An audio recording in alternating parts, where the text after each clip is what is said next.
Hello everyone, my name is Timothy Mays. I'm the Coordinator of Instructional Technology and Student Information Systems in Sussex County Public Schools in Sussex, Virginia. Today we'll be talking about the refreshed technology standards for instructional personnel as adopted by VSTE back in 2017.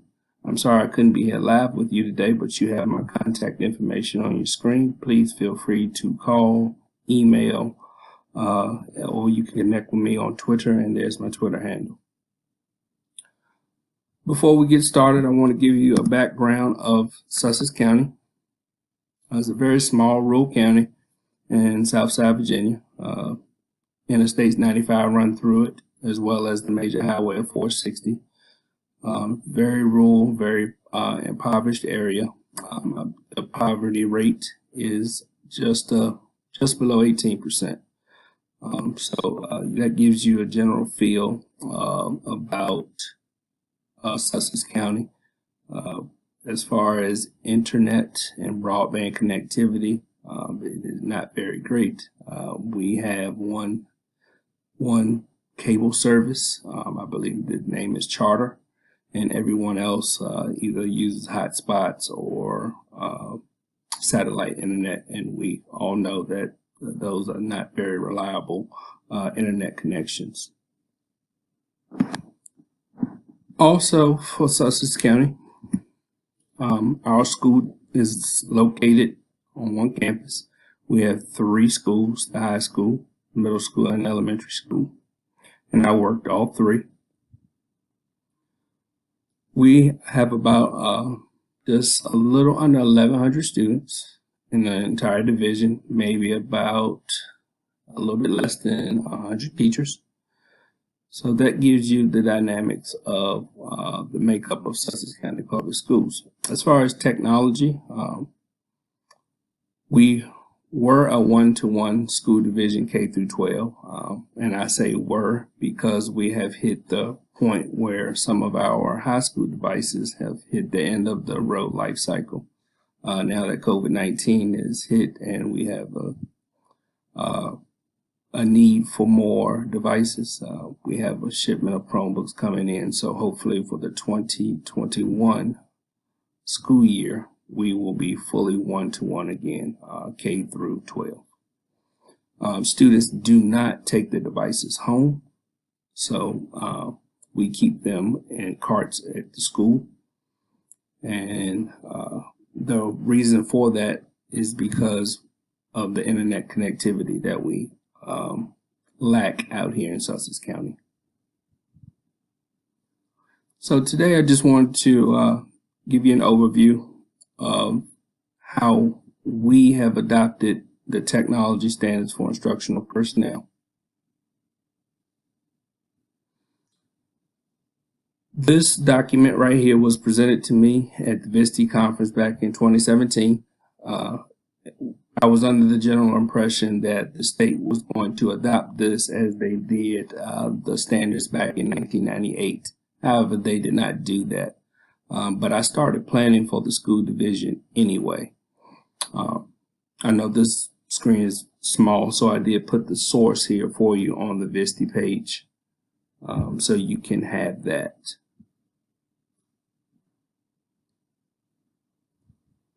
So what I want to do for the next few slides is just break down what we have done in Sussex County to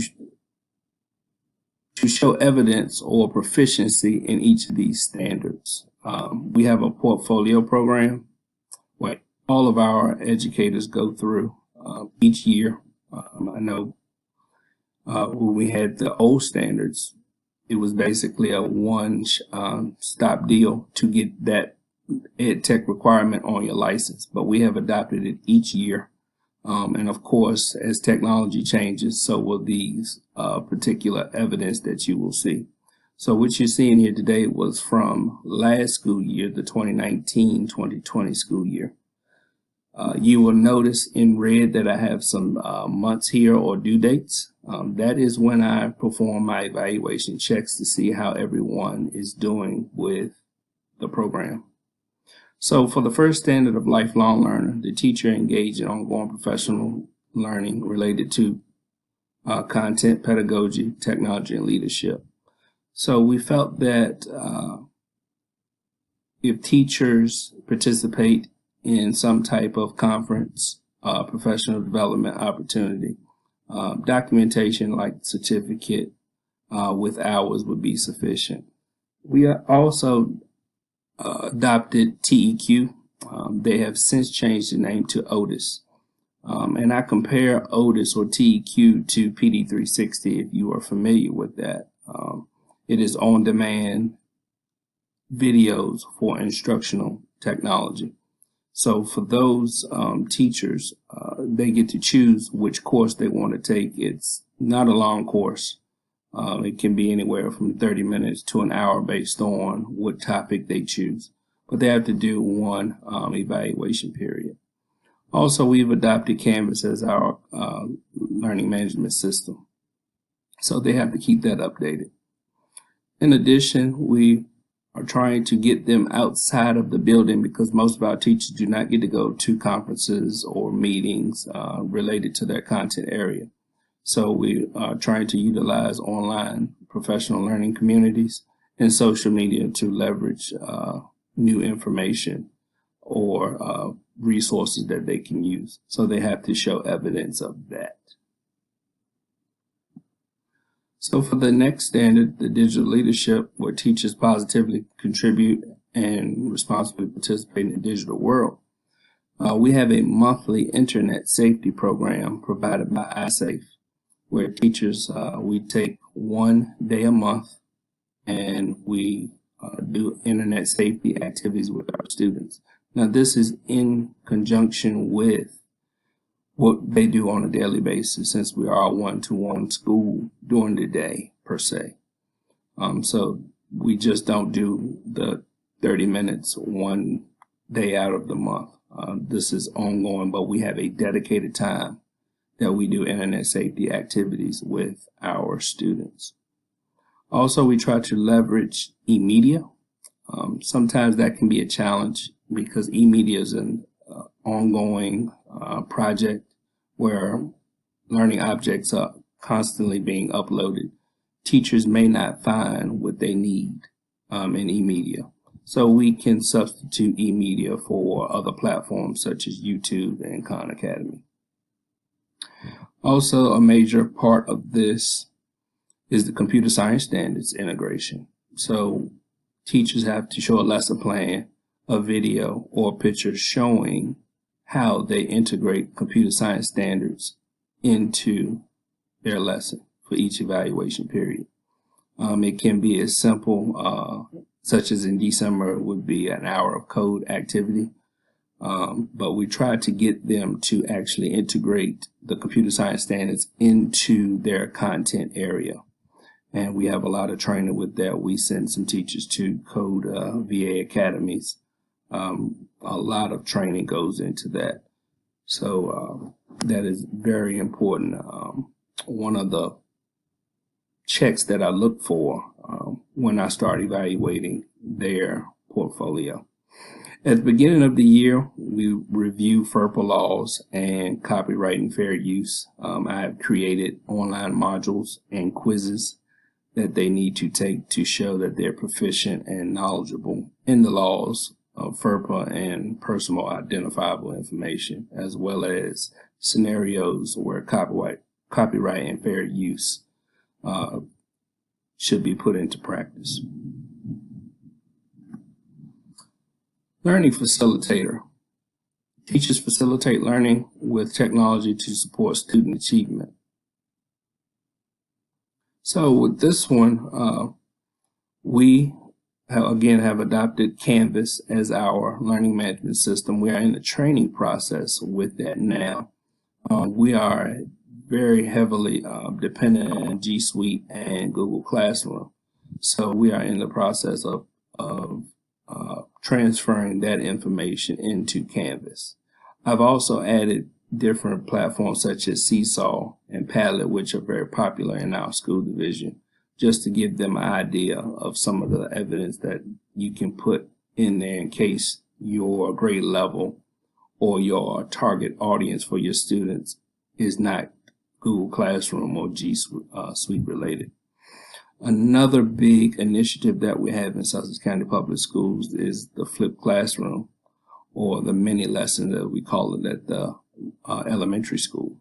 So teachers have to record a short mini lesson or flipped lesson for their students, and they have to implement it and give feedback on how it went. Also, we would like our teachers to use game-based learning strategies such as Kahoot quizzes, also built-in platforms with Study Island and Education Galaxy, just to name a few, that have game-based learning assessments. It seems like kids always love to have competitions with each other, and they learn best when they try to beat each other. So we've implemented that into our TSIP program.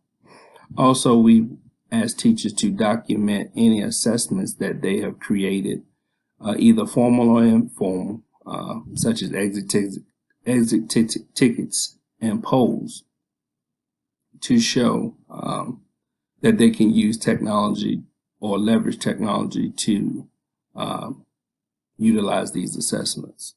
So that is something that I look for when I'm evaluating Learning Facilitator. And the last standard is Skilled Technology User. Teachers understand the fundamental concepts of technology operations, troubleshooting, as well as the basic uses of technology in instruction. So here we ask teachers to have a digital collection of web-based resources, whether it's PDFs, it's videos, and we ask them to break it down by their content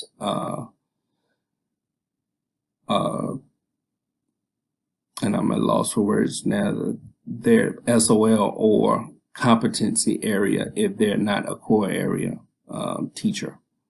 So teachers use Google Drive or updated Canvas course to show evidence that they are collecting resources as they go along. The easiest way to show that, of course, is to have Canvas updated at all times, because that is loaded with their resources. Also, we ask them to keep a digital log of just a sample of troubleshooting techniques that they encounter throughout the evaluation period. It can be a student has trouble logging in to a particular program. It can be a computer is not connected to the internet. It could be a keyboard problem, a mouse problem, a monitor problem. What we're trying to do is make sure teachers are proficient in first level of technical support. So we can spend our time as technology employees on second tier and third tier problems. So we try to get them to first try to diagnose and fix their own problems. If they can't, then they call us. But we want them to document whatever they do, just a sample, not everything. So that is basically our TSIP program. As I was going through this, you may have some ideas going that, man, this could be pretty rigorous. And it is for Sussex County Public Schools. It would be different for each county or school division depending on your resources. You may have to scale it back some. But I wanted it to have some type of rigor to it. And I did not know that COVID-19 was going to hit the way it did, or just I didn't know it was coming, but that COVID-19 changed education, and it has changed education forever. So this portfolio program that we put in place in Sussex County was a good indicator of who was ready for remote learning or online teaching. We had some that just went with ease, and we had some who were reluctant. And it was almost a direct correlation between how well they did with this portfolio program.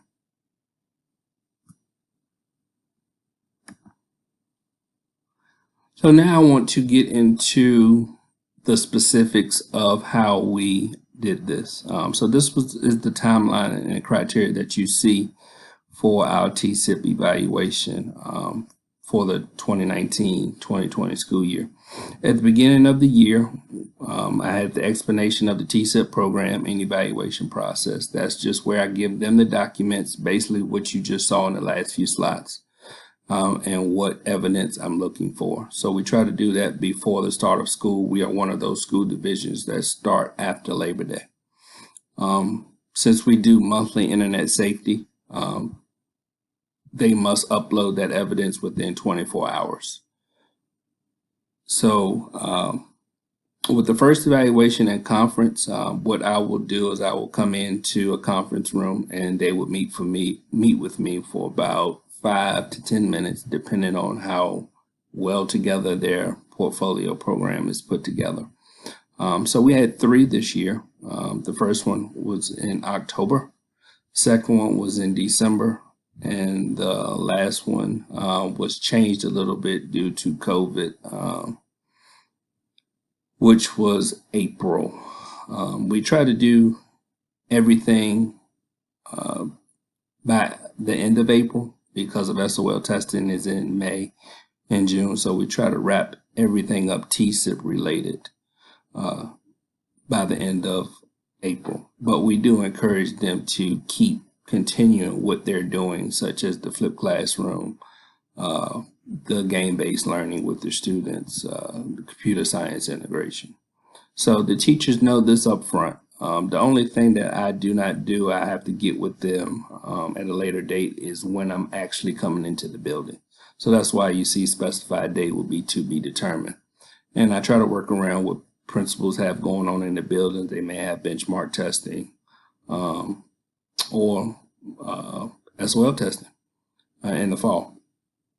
So that's a general timeline of how we evaluate this program. The evaluation instrument is very simple. I take the strand and the standards, and you have 4 categories: unsatisfactory, needs improvement, satisfactory, and then not applicable. There are some educators that some of these standards do not apply to them, but we try to make a conscious effort to try to make something work for them. Media specialist is a special case for us. A reading coach or any coach is a special case for us. What I try to do for the first 2 evaluations is to not give unsatisfactory unless their portfolio is completely blank. If they tried and they were off base, but they didn't get with me to correct it before the evaluation, then I usually will give a needs improvement. And then the next one is just satisfactory. So I try to be fair when I do this.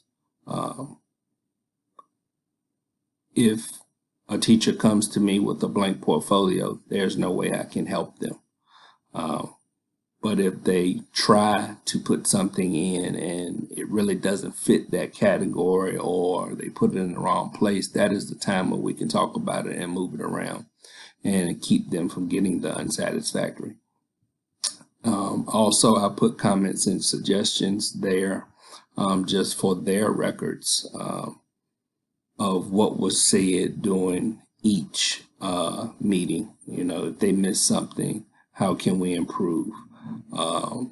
If they completely don't understand something and they need a tech tool to satisfy the standard, then I will put it in the comments and suggestions just so they will have it. So this is basically what it looks like. It is a Google Doc. I share it in view-only mode with the teacher and principals. I've also take my portable printer around so I can print out the evaluations for the principals to see, because I have found out that they're more susceptible to looking at these evaluations and doing more with them if they have something printed out in their hand. So I did find that out. As much as I'm a technology person, I like to do things digitally. Sometimes the paper evaluation helps. Also, this particular evaluation is put into their personnel folder at the school level. At the last and final evaluation, that is the overview of every evaluation, including the last one, and that goes to HR. So to make sure that we have some teeth behind this program and we have people taking it seriously, we put those measures in place. So this is the folder structure that I have laid out for them. I create these in August. I have a folder with the teacher's name, and inside that folder we have the top two, which would be instruction and TSIPs. Instruction folder is for building use for principals if they want to share their handbook, code of conduct book. This is where teachers keep their benchmark and SOL data and any informal data. So that's mainly school based. This is the folder that I'm concerned with, which is the TSIP folder. And when you click the TSIP folder, you have these four strands here, which is digital leadership, learning facilitator, lifelong learner, and skilled technology user. And then when you click one of these folders, it opens up into the evaluation period. So for the first standard, which would be lifelong learner, the first evaluation period was October. This is where they would upload all their information, whether it be a lesson plan, a snapshot, a video, or anything that they can prove that they are satisfactory or proficient in that particular area. So this is the Google Drive folder structure for the technology standards for instructional personnel. This is also shared with the building level principals. It is shared with central office staff as well as technology staff. Other teachers do not have access rights to this unless the actual teacher gives them access, which we have not had any of that going on.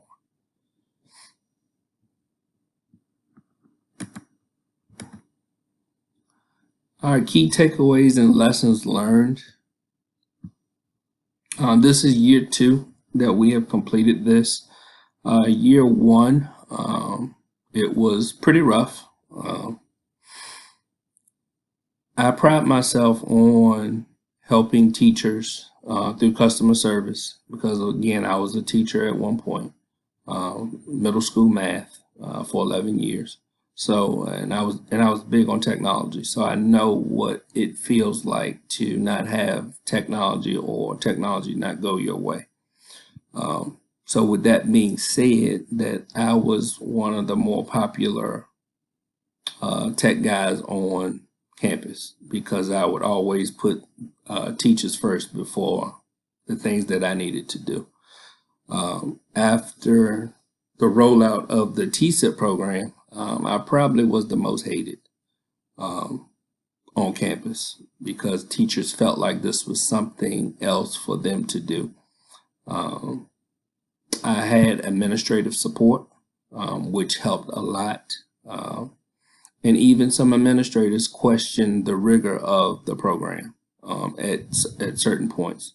But I stood my ground because I had this vision in mind that if we want our students to be competitive from little old Sussex County, and wanted them to be competitive in Virginia, in the nation, and the world, then this is where we need to be as educators to help them get there. So with each year, we revise the evidence. So currently we are looking at school year 2020, 2021 as if we are going to be on campus. If not, we will adjust to online. We will still have our TSIP program. And I sent out a survey to see how teachers were doing with remote learning. And I got some valuable feedback, and I wasn't shocked at the data because the TSIPs had already told me what I already knew. It just validated and put the concrete evidence into play. So if COVID-19 has not taught anyone anything, then hopefully the TSIPs or our TSIP program have made them realize that, I can't play around with this. I can't wait to the last minute. This is stuff that I should have been doing. It would have made their transition to remote learning a lot easier. And it was nice to hear. It was one question on the survey: what helped you with the transition to remote learning? And a lot of people said the TSIP program. A lot of people said the instructional technology training that they had during the year, which is a part of the TSIP program. So even though we say TSIP program, it has multi-layers. So that's why it's important. So those were the lessons learned.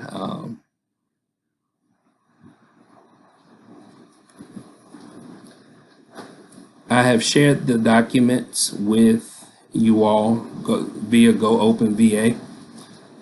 You can go there and type in Sussex County Public Schools TSIPs. It should come up, or this is the web address. I'm not sure how the link will get out to you. But if, again, you can contact me and I can send you this this presentation, and which will have the hyperlink in it. Again, this is for Sussex County Public Schools. Every school division is different. You adjust it to how you need to adjust it.